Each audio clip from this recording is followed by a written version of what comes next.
ini-integrate nila yung mga national plans and programs of flood control, Yes, Your Honor. including environmental protection. Yes, Your Honor. Napaka-importante ng kanyang mandato, tama?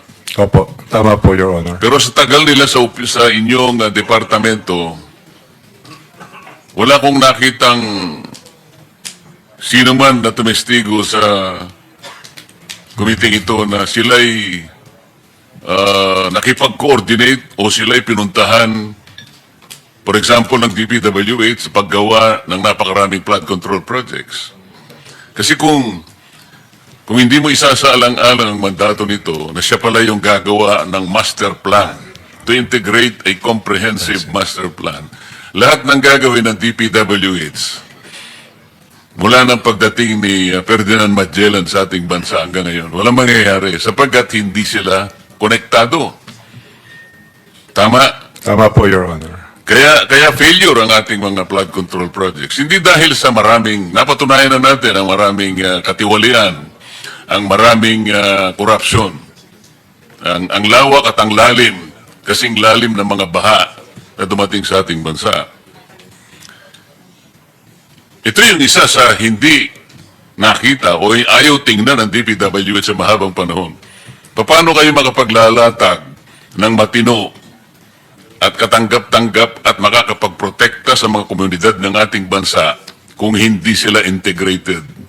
Yung 18 river basins ay dapat isinaalang-alang para katanggap-tanggap. At saka talagang makakapagprotekta siguro ng karamihan ng ating mamamayan, kung hindi man lahat. So bakit nandyan pa yung River Basin Control Office? Anong ginagawa nito? Kung wala naman palang, walang pakinabang.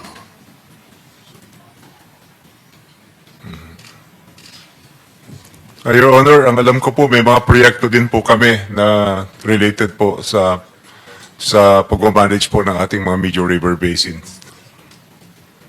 Ang DNR. Ito nga yung major na mandato niya, hindi niya ginagawa. Ano sa palagay mo ang ginagawa nila? Naghanap ng mga taga, mga ipis. Ito po yung problema, Mr. Chair. Napakarami. Halimbawa po yung IMS, ito yung Information Management System ng DPWH. Ito ay nasa ilalim ng planning service. At sa ilalim ng IMS, nandyan ang PCMA, nandyan yung MYPS, yung Survey 123. Engineer Bernardo, tama? Ito yung ginagawa actually para mabantayan, mamonitor yung upgrading, yung pag-update ng progress ng mga proyekto, lalong-lalo na yung pinag-uusapan ng flood control projects. Kung hindi akma, kamukha ngayon, napatunayan na kahit sinasabi po nilang real-time geotag, ang dali palang takpan yun eh. Kukuha lang ng ibang litrato, isasalpak na ganyan. Akala mo, totoo na ang accomplishment is so much percent already. Pero hindi totoo eh. Kaya naglipa na yung ghost projects. Inamin po ni Yusek Cabral, nang nandito siya, at nakikinig po si Secretary Bonoan noon, na yung sinabmit po nila na naging sumbong sa Pangulo ay base sa MYPS. Ito yung multi-year projects system. Ang dapat sana palang ibinigay nila ay yung PCMA na kahit papano ay medyo malapit-lapit sa katotohanan. Gumawa po kami ng pagsusuri dito sa dalawang application na ito, Mr. Chair. Nag-random po kami sa napakaraming mga projects. Easily, lumitaw po sa pagsusuri namin. Wala pang isang araw, 14 po na projects na hindi magkakatugma po yung coordinates. Isang maliit na difference lang either sa X or sa Y.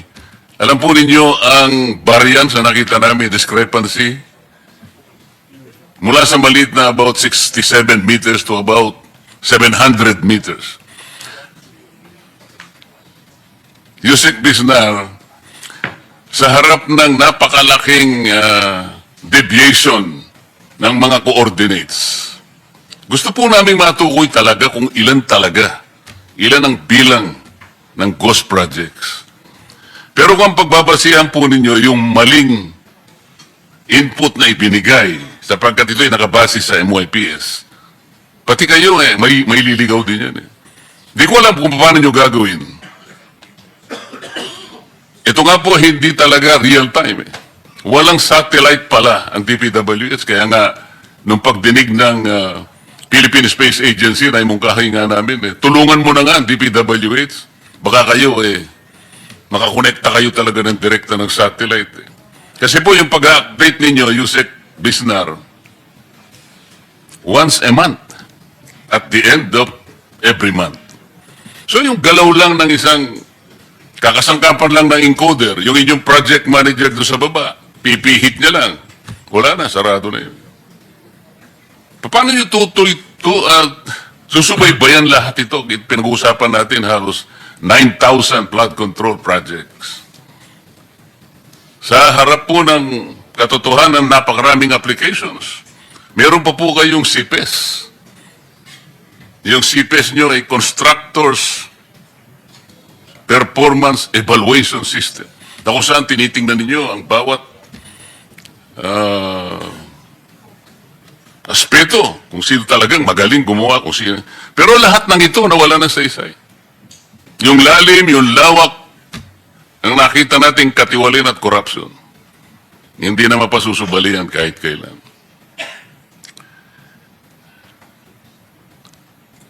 Mr. Chair, ako po ay dadako na doon sa matagal ko na sanang, kanina pa kasi, magmula nung ako po ay maging Blue Ribbon Committee hanggang kayo po ay pumalit, iisa po ang nakita natin.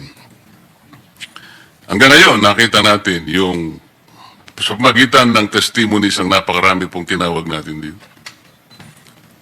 Wala pong kukontra na talagang ang lalim ng katiwalian at korupsyon na na-establish po natin. Malay-maletang pera po ang nagpalitan ng kamay dito.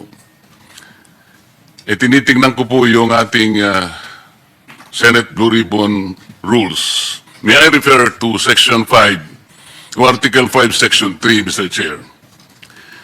Dito po yung sinasabi, reports on bills and resolutions. Where evidence of malfeasance, misfeasance, and nonfeasance is uncovered in the course of the committee's investigation, the matter may be referred to the Ombudsman or to the DOJ or to any appropriate agency as the case may be. Sa opinion ko po, ay palagay ko tama na po na mula dito ay i-repair na po nating lahat.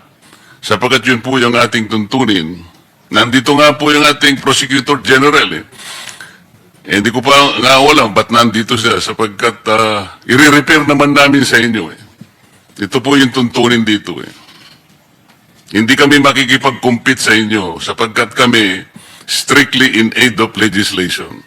We have come across this problem, the magnitude no one can deny. Ang jurisprudence pa nga ho, Mr. Chair, Neri versus Senate, ito po yung sinasabi. Should respondent committees uncover information related to a possible crime in the course of their investigation, they have the constitutional duty to refer the matters to the agency or branch of government. Lahat po ng ito ay hinugna para i-repair either sa DOJ, sa Ombudsman, sa ating National Prosecution Service. Sinasabi pa po, while it may be a worthy endeavor to investigate the potential culpability of high government officials, including the President, in a given government transaction, it is simply not a task for the Senate to perform. The role of the legislature is to make laws, not to determine anyone's guilt of a crime or wrongdoing. Our Constitution has not bestowed upon the legislature the latter's role. Just as the judiciary cannot legislate, neither can the legislature adjudicate or prosecute. So the legislature remains to be an instrument for legislating laws. We cannot adjudicate, we cannot prosecute.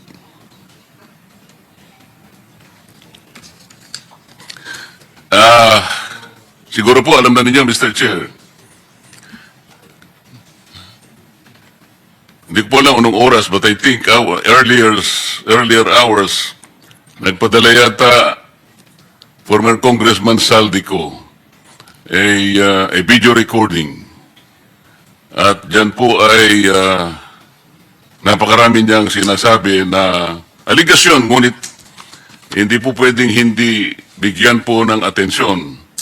Nagpapatunay lamang po na lumawak na po talaga at lumalim ang pinag-uusapan nating problema. We cannot ignore that statement uploaded in the Facebook, Mr. Chair. So, kung ang tinatanong ni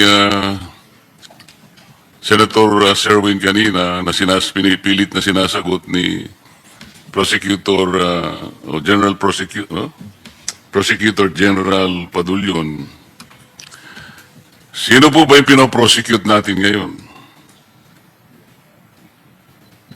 Mga accessories or mga... Meron po bang mga pangalan na? Yeah, may I respond, Mr. Chair? As I mentioned earlier, the ones who are being investigated right now are personalities from the DPWH, officials of District 1 of Bulacan. They are the ones subject of the initial investigations undertaken by the Department of Justice. There are also other investigations which are being evaluated now prior to its filing with the department and eventually with the Office of the Ombudsman, sir. Kanina po tinatanong niya kayo, he quoted the President na meron ng makukulong, sabi ng Presidente. Sir, I do not know and I cannot speak for the President. I do not know what's in I'm this not month. saying that you will speak for the President. Si Senator Sherwin nagsabi, narinig niya na may makukulong. At kailan ang sinabi? Kailan, parang ang sinabi niya, marami nang makukulong immediately. Exactly, Mr. Chair. That's why I said I cannot speak or know the state of mind of the President when those statements were made. I was not privy to it, and neither do I know what the details of which I can only speak of the cases being handled by the Department of Justice. Hindi naman sasabihin ng Pangulo yun ang hindi niyo siya ina-advisean. The President will not state anything na hindi niya nalalaman ang mangyayari. As a matter of fact, we assume that the Department of Justice might have advised him sapagkat hindi niya sasabihin ang kagaya ng sinasabi mo ngayon. Yes, sir, but I cannot also make that assumption. No, I cannot base my answer on an assumption which is being made unless I was privy to the information that such advice was given to the President when he made that statement. I can only speak for what I know, sir, and what I have personal knowledge of. So are you trying to assume that the President was ill-advised? I'm not saying that the President was ill-advised. I just do not know who spoke to the President, sir, before he made that statement. We're not saying that somebody spoke to the President. Senator Sherwin heard that the President was assuming that there will be somebody who will be jailed immediately. Yes, sir. But your statement, Mr. Chair, is that you're of the assumption that the I'm Department not of assuming. Justice made that I'm statement. not assuming anything. We're saying that the President told that somebody will be jailed. Kasi kung halimbawa, preliminary investigation pa lang, tsahan kayo ng bola, pupunta kayo sa di ba meron kayong, sabi nyo kanina, nung isang araw, the briefing, meron kayong memorandum of agreement with the Ombudsman that the DOJ can directly file cases to the Sandigan Bayan. What happens to that? Sir, if you go over the memorandum of agreement simply says that we have the authority to investigate, and whatever the results are of our investigation, if it involves personalities with salary grade 27 and above, or cases cognizable by the Sandigan Bayan and offenses committed in relation to the performance of one's function, the same will still have to go through the Office of the Ombudsman for approval before it gets filed before the Sandigan Bayan. That was not the kind of explanation given to me in the earlier Marcoleta, hearing. kindly wrap up. I'll give you 1 more minute. Okay. Thank you, Mr. Chair.